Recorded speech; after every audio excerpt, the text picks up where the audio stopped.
Pourquoi le nom de Bilbo a-t-il changé? Alors je ne suis pas sûr de comprendre la question. Je ne sais pas si la personne qui l'a posée pense au film, pense à la différence entre Baggins en anglais ou Bessac qui est la traduction en français, ou bien pense à l'ancienne traduction qui était Saquet dans Le Seigneur des Anneaux.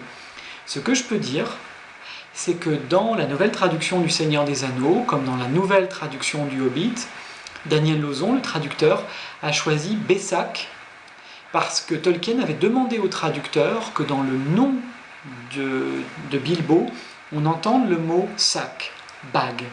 Et donc, pour que ça soit le même nom dans les deux livres, il a opté pour Bessac. Ce qui m'amène à la question de Marie et Florian, quel est votre travail? À quoi sert-il? Concernant les traductions, je choisis pour les éditions Bourgois les livres de Tolkien à traduire et dans quel ordre les traduire, et les traducteurs les plus adaptés pour traduire tel ou tel livre. Parce qu'il y a des œuvres de Tolkien qui sont en rapport avec le Moyen-Âge, d'autres qui sont des histoires pour les enfants, d'autres des histoires pour les adultes. Et après, j'aide les traducteurs. C'est-à-dire que je réponds à leurs questions, je donne mon avis sur ce qu'ils ont écrit, je fais des recherches, si besoin j'écris à l'éditeur anglais, j'écris à la famille de Tolkien pour avoir des précisions sur tel ou tel point. Léolo et Sarah m'écrivent pour demander ce qui m'a donné envie de m'occuper de la traduction des livres. C'est tout simplement que j'étais très ennuyé pour les lecteurs de Tolkien qui ne lisaient pas l'anglais, de voir qu'ils étaient privés d'un grand plaisir qui était de celui de connaître certaines œuvres de Tolkien qui n'avaient été publiées qu'en anglais. Et je me suis dit que si je le pouvais, j'essaierais de les rendre accessibles.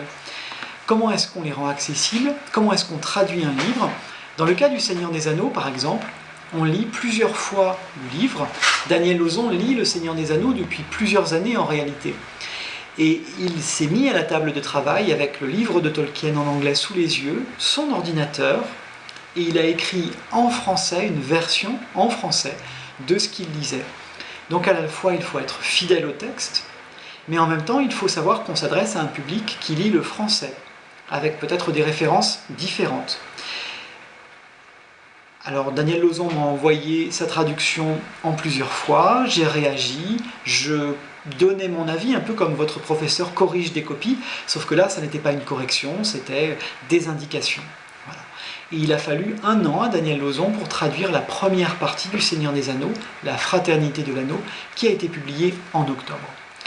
La question concernant mon métier, aimez-vous votre métier et pourquoi, est un petit peu différente donc de celle qui porte sur les livres uniquement, sur mon travail. Moi je suis professeur à l'université, c'est-à-dire que j'ai passé des concours pour être professeur et j'ai passé également une thèse, ainsi qu'une habilitation. J'aime beaucoup ce travail parce qu'il me permet de publier des articles et des livres et de travailler avec des étudiants qui ont à partir de 18, 19, 20 ans, 30 ans, 40 ans même, j'ai des étudiants de 40 ans qui écrivent des thèses et j'aime beaucoup la diversité de ce métier et les liens avec les éditeurs et le lien avec les étudiants et chacun de leurs projets. Théo et Maxime me demandent pourquoi j'aime écrire. Alors j'aime beaucoup écrire des articles et des livres tout simplement pour partager les résultats de mes recherches.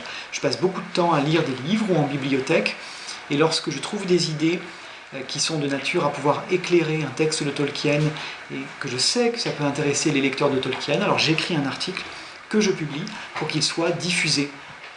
Léa demande si j'ai prévu un nouveau livre cette année, si oui, lequel? Eh bien, dans quelques jours, dans 15 jours, sort un livre qui s'appelle Lire J.R. Tolkien et qui est une présentation du Seigneur des Anneaux, mais également des Laits du Beleriand. Et je vais les publier, ces textes-là, dans une collection de poche chez Pocket. Il en sera même question dans l'émission La Grande Librairie. Peut-être que vous regarderez les 5 dernières minutes avec votre professeur.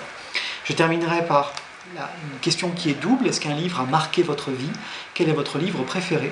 Eh bien, j'aime beaucoup Le Seigneur des Anneaux, mais j'aime encore plus les livres de Marcel Proust, et en particulier À la recherche du temps perdu. Et c'est sur ça que je terminerai. Peut-être que dans quelques années, vous me poserez de nouveau des questions, mais cette fois sur Proust, peut-être de nouveau avec votre professeur Chloé Robert, et j'y répondrai de nouveau avec plaisir, cette fois sur À la recherche du temps perdu. Je vais maintenant faire signe à mon caméraman Armand de bien vouloir couper la caméra, et je le remercie également. Je vous remercie vous aussi, ainsi que Madame Robert. À bientôt.